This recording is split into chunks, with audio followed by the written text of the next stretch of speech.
Когда среди ночи громко в дверь стучатся, как при пожаре надо, мол, тушить, то к колыбелям матери стремятся, чтоб малышей скорее защитить. Так было и в ту ночь, когда солдаты врывались в наши мирные дома, то чувство незаслуженной утраты едва ли не сводило нас с ума. Как лихорадка нас трясла тревога, земля вздыхала горестно во след. Куда уводит дальняя дорога, никто не знал. Казалось, это бред. Шли толки в недрах мрачных эшелонов.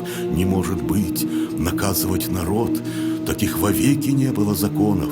Скорей на землю рухнет небосвод. Как получилось, что в ту злую пору стоять мы насмерть не были должны? Но ведь не вражью видели мы свору, мы видели солдат своей страны.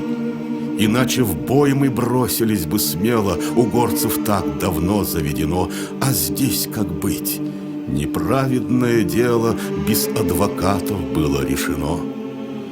Мы поняли, судьба для нас померкла, и горе мы изведаем сполна, но повторяли брошенные в пекло: не может стать нам мачехой страна.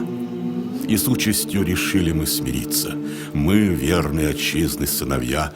Попробуй кто тогда не подчиниться, мгновенно бы лишился бытия. Ведь на страну, поднявший свою руку, поднял ее на собственную мать. Познав с родной землей своей разлуку, мы крови не хотели проливать.